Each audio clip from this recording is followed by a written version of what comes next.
Look around you right now. I want you to really look. Notice how quiet it is when you're truly alone with yourself.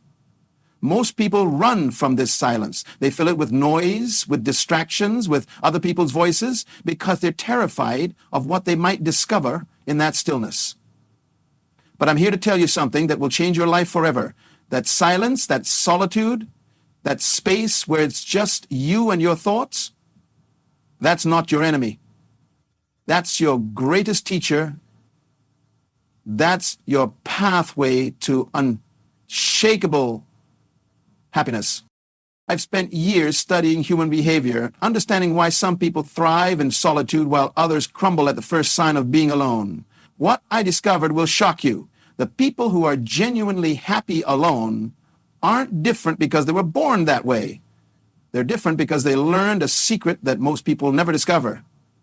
They learned how to become their own best friend, their own source of joy, their own universe of endless possibility.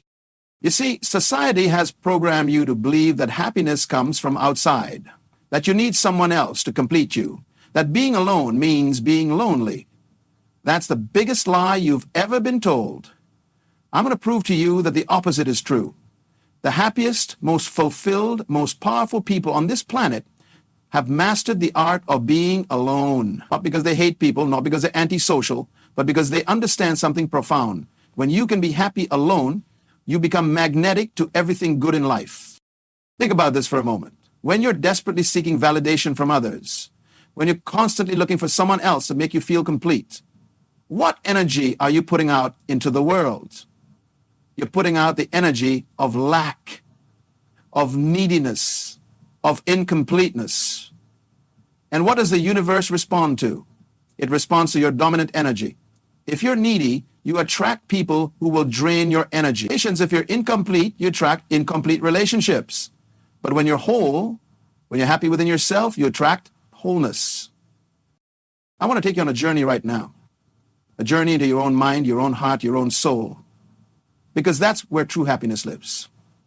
Not in someone else's approval, not in external circumstances, not in achievements or possessions or recognition. True happiness lives in your ability to be at peace with yourself, to enjoy your own company, to find joy in the simple act of being alive and aware. Let me tell you something about loneliness versus solitude. Most people confuse these two completely different experiences. Loneliness is a feeling of emptiness, of something missing, of disconnection. But solitude is a choice. Solitude is powerful. Solitude is where creativity is born, where insights emerge, where you connect with the deepest parts of yourself. When you're lonely, you're focused on what you don't have. When you're in solitude, you're discovering everything you already are. The first step to being happy alone is understanding that you are not broken. You don't need fixing. You don't need another person to make you whole. You are already complete. I know this might sound impossible right now, especially if you've spent your whole life believing otherwise. But I'm going to show you how to access that completeness, how to tap into that inner source of happiness that has always been there, waiting for you to discover it. Your mind is the most sophisticated technology ever created, more complex than any computer, more powerful than any machine. Yet most people use it like a broken radio, constantly tuned into stations of worry, fear, self-doubt, and regret. They let their minds run wild with thoughts that make them miserable. Thoughts that tell them they're not good enough, not worthy enough, not lovable enough. But your mind is not your master. You are the master of your mind. When you're alone, you have the perfect opportunity to retrain your mind, to become aware of your thoughts and consciously choose which ones to feed and which ones to starve. Every thought you think is either moving you toward happiness or away from it. Every internal conversation you have is either building you up or tearing you down. The quality of your alone time depends entirely on the quality of your thoughts. I want you to imagine your mind as a garden. Right now, that garden might be overgrown with weeds, negative thoughts, limiting beliefs, fear-based patterns that have been growing unchecked for years. Being alone gives you the time and space to pull those weeds and plant new seeds. Seeds of self-love, seeds of appreciation, seeds of possibility. But you have to be willing to do the work. You have to be willing to get your hands dirty in the soil of your own consciousness. Most people avoid being alone because they're afraid of what they'll find when they look inside. They're afraid they'll discover they don't like themselves very much. They're afraid they'll face all the mistakes they've made, all the opportunities they've missed, all the ways they've fallen short of their own expectations. But here's what I know. On the other side of that fear is freedom. On the other side of facing yourself honestly is the most profound love you'll ever experience. You cannot love others authentically until you love yourself. You cannot give what you don't have.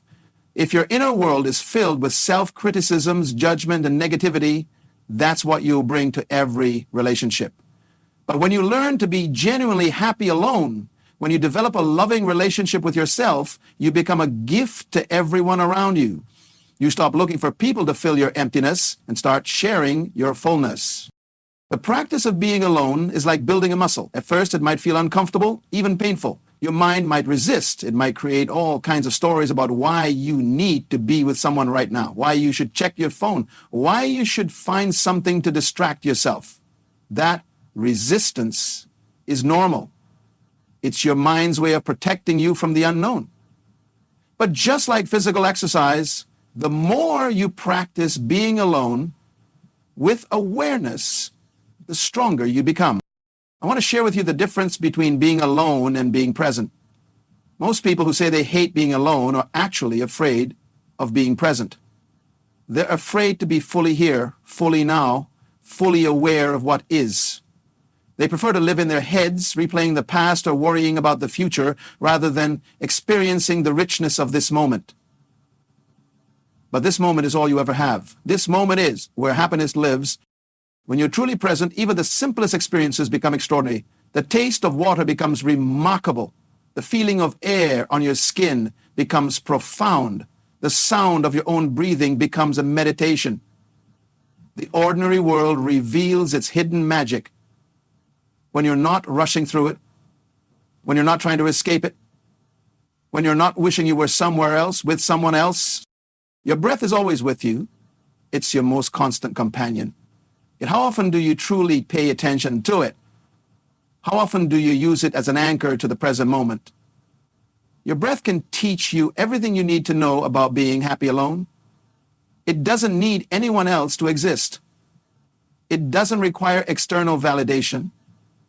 It simply is, moment by moment, sustaining your life without any effort on your part. When you learn to find peace in something as simple as breathing, you learn that peace is always available to you. The stories you tell yourself about being alone determine your entire experience. If you tell yourself that being alone means you're unwanted, unlovable, or unsuccessful, then being alone will feel like punishment. But if you tell yourself that being alone means you're independent, self-sufficient, and capable of generating your own happiness, then being alone becomes a celebration. The same situation, completely different experience, all because of the story you choose to believe. I've watched people transform their lives simply by changing their relationship with solitude. People who once couldn't spend 5 minutes alone without anxiety learn to cherish hours of their own company. People who once felt desperate for constant social interaction discover the profound satisfaction of their own thoughts and feelings.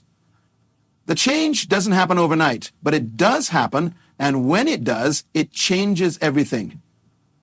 Your alone time is not time wasted. It's not time you're waiting for something better to happen. It's time you're investing in the most important relationship you'll ever have, the relationship with yourself. Every moment you spend getting to know yourself better, understanding your patterns, appreciating your uniqueness, is time that pays dividends for the rest of your life. Think about the people you admire most, the artists, the innovators, the leaders, the creators who have made a real impact on the world. What do they all have in common? They've all spent significant time alone. They've all learned to tap into their inner resources. They've all discovered that the most important conversations they'll ever have are the ones they have with themselves. Solitude is not the enemy of greatness. It's the birthplace of greatness. Your creativity flourishes in solitude. When you're not constantly responding to other people's energy, when you're not adapting to social expectations, when you're not performing for an audience, your authentic self emerges. Your original thoughts rise to the surface. Your unique perspective becomes clear. Your natural talents and inclinations reveal themselves. You cannot discover who you really are in a crowd. You can only discover who you really are in the quiet spaces between the noise. I want you to understand something profound about self-acceptance. Most people think self-acceptance means being satisfied with mediocrity, giving up on growth, or making excuses for their limitations. That's not self-acceptance. That's self-resignation. True self-acceptance is recognizing that you are a work in progress, that you are exactly where you need to be right now, and that your worth is not determined by your achievements or failures. It's the foundation from which real growth becomes possible. When you accept yourself completely, you stop wasting energy trying to be someone else. You stop comparing yourself to others. You stop seeking approval for who you are and start expressing who you are. This shift in energy is magnetic.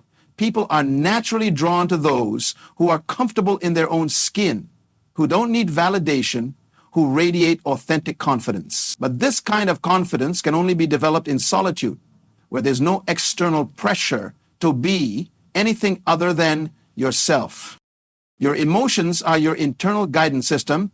They're constantly giving you information about your thoughts, your beliefs, and your alignment with your true self.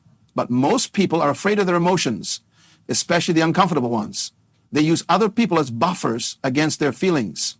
They stay busy, stay distracted, stay surrounded by others, so they don't have to feel what they're feeling. This is emotional immaturity, and it keeps you trapped in cycles of dependency and dysfunction.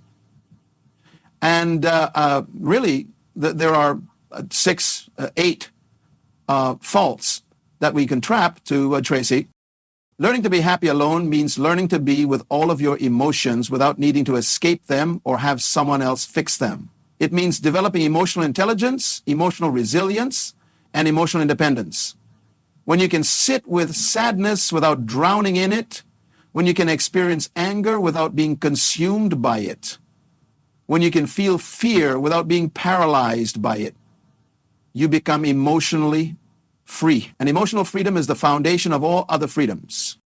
Your mind is constantly creating meaning from everything that happens to you. But most of the meanings you create are unconscious, automatic, based on old programming and past experiences. When you spend time alone in conscious reflection, you can examine these meanings and choose new ones. You can rewrite the stories that have been limiting you. You can transform painful experiences into wisdom, failures into lessons, setbacks into comebacks.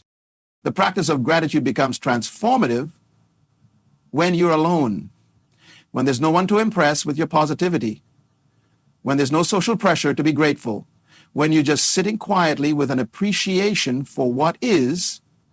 Gratitude becomes real. It becomes a genuine recognition of the gift of being alive, of having consciousness, of being able to experience this moment exactly as it is. This kind of gratitude doesn't depend on circumstances. It's a way of being that generates happiness from within. Most people think happiness is a destination. They think they'll be happy when they find the right person, get the right job, achieve the right goals, or change the right circumstances. But happiness is not a destination. Happiness is a way of traveling. It's a state of being that you can access right now, in this moment, regardless of what's happening around you or who's with you. When you learn to be happy alone, you learn that happiness is portable. You carry it with you wherever you go. Your alone time is when you can practice unconditional love for yourself. Not love based on your performance, your achievements, or your ability to please others. Just love because you exist. Love because you're a unique expression of consciousness having a human experience. Love because you matter, not because of what you do, but because of who you are. This unconditional self-love is the foundation of all healthy relationships, all meaningful work, all genuine contribution to the world. I want to challenge a belief that keeps many people trapped in unhappiness. The belief that needing others makes you weak. Humans are social creatures. We're designed for connection, for community, for love. Recognizing this need doesn't make you weak. It makes you human. But there's a massive difference between healthy interdependence and unhealthy codependence. Healthy interdependence comes from wholeness. Unhealthy codependence comes from emptiness, trying to use others to fill the void. When you're happy alone, your relationships become choices rather than needs. You choose to be with people because you enjoy them, because you have something to offer them, because together you create something beautiful. You don't need them to complete you, to validate you, or to make you feel worthy. This completely changes the dynamic of every relationship in your life. You stop attracting people who want to drain your energy and start attracting people who want to share their energy. The quality of your alone time depends on your relationship with yourself. If you're constantly criticizing yourself, judging yourself, or trying to escape from yourself, being alone will feel like torture. But if you treat yourself with the same kindness, patience, and understanding you would offer a good friend, being alone becomes a pleasure. You become someone you actually enjoy spending time with. Your inner dialogue shapes your entire reality. The conversations you have with yourself throughout the day determine how you feel, how you see the world, and what you believe is possible for your life. Most people are completely unconscious of their inner dialogue. They let their minds run on autopilot, repeating the same negative patterns, the same limiting beliefs, the same fearful thoughts, day after day. But when you're alone and aware, you can consciously direct this inner conversation toward thoughts that serve you. I want you to understand the power of silence, not just the absence of external noise, but the presence of inner stillness. In that stillness, wisdom emerges. In that stillness, creativity flows. In that stillness, you connect with something greater than your everyday thinking mind. You don't have to call it anything specific. You don't have to believe in anything particular. You just have to be open to the possibility that there's more to you than your surface thoughts and emotions. Your body is always in the present moment. Your mind might be time traveling to the past or future, but your body is always here, always now. When you're alone, you can use your body as an anchor to presence. Feel your feet on the ground. Notice the temperature of the air on your skin. Sense the rhythm of your heartbeat. Your body is constantly giving you information about the present moment, but you have to slow down enough to receive it. The fear of missing out keeps many people from enjoying solitude. They're convinced that somewhere else, something more exciting is happening. Someone else is having more fun, more success, more love, more life. But this fear is based on an illusion. The only moment you can ever experience is this one. The only life you can ever live is your own. The only happiness you can ever feel is the happiness you generate within yourself. When you truly understand this, the fear of missing out transforms into the joy of being present. Your imagination is one of your greatest assets, but most people use it against themselves. They imagine worst-case scenarios. They replay embarrassing moments. They create elaborate stories about rejection, failure, and disappointment. But your imagination can be retrained. You can use it to visualize the life you want to create, to rehearse success, to generate feelings of love and appreciation. When you're alone, you have unlimited time to practice using your imagination as a tool for happiness rather than a weapon against yourself. The practice of self-compassion is revolutionary.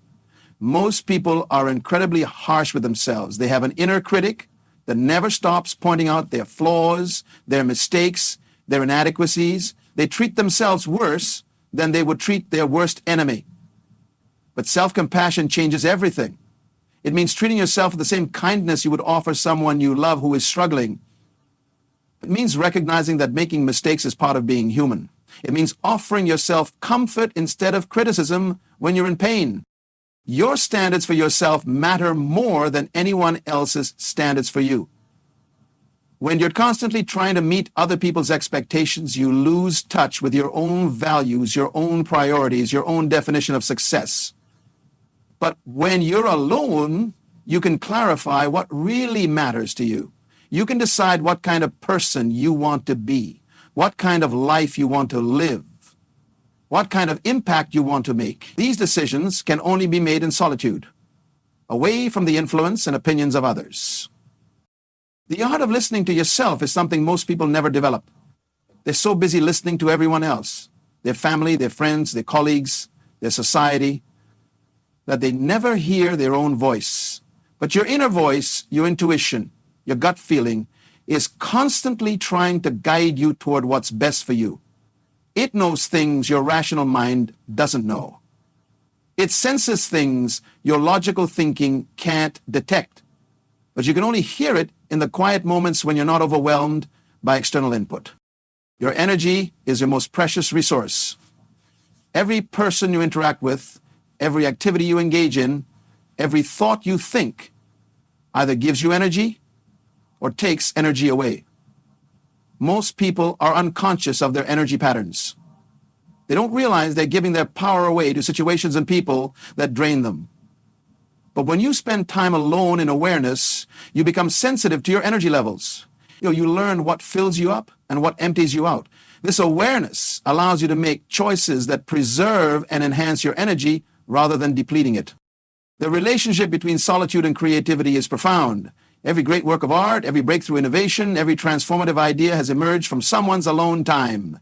Creativity requires space. It requires freedom from judgment, from expectation, from the need to explain or justify. It requires the willingness to explore, to experiment, to fail, to try again. None of this is possible when you're constantly focused on other people's reactions and opinions.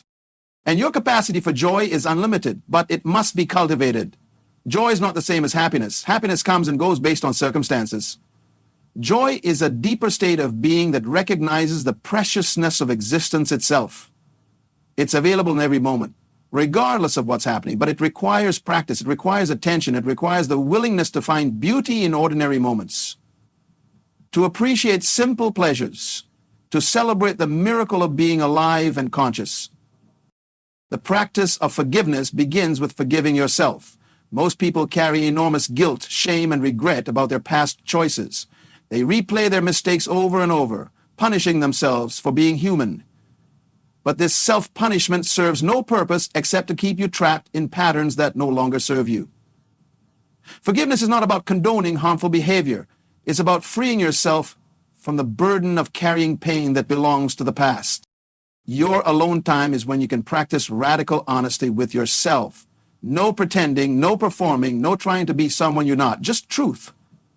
Truth about what you really want, what you really feel, what you really believe, what you really value. This kind of honesty is scary because it reveals the gap between who you are and who you've been pretending to be. But it's also liberating because authenticity is the foundation of all genuine happiness. The stories you tell yourself about your past determine your future. If you see your past as a series of mistakes, failures, and missed opportunities, you'll approach your future with fear and limitation. But if you see your past as a perfectly orchestrated series of lessons, growth opportunities, and preparation for who you're becoming, you'll approach your future with confidence and excitement. The same past, completely different meaning, all based on the story you choose to tell. Your emotional intelligence develops through self-observation. When you're alone and paying attention, you can notice the subtle shifts in your emotional state. You can observe what triggers certain feelings, what thoughts precede certain emotions, what patterns keep repeating in your inner world. This awareness gives you choice. Instead of being a victim of your emotions, you become the conscious observer and director of your emotional experience. The practice of meditation doesn't require any special beliefs, techniques, or traditions. It's simply the practice of paying attention to what is, without trying to change it, fix it, or escape from it. Your breath is always available as an object of meditation. Your body sensations are always present as anchors to the moment.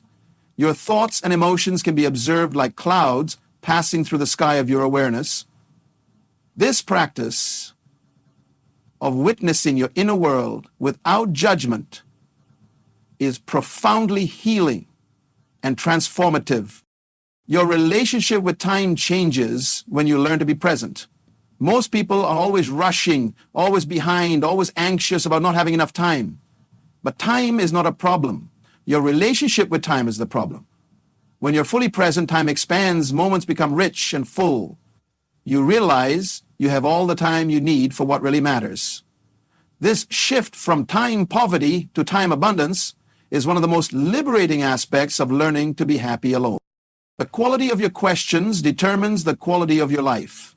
Most people ask themselves terrible questions. Why doesn't anyone love me? Why am I such a failure?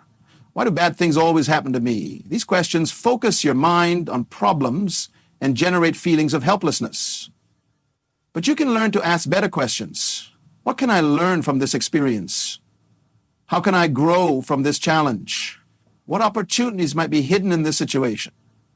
Better questions lead to better answers, which lead to better feelings, which lead to better actions, which lead to better results.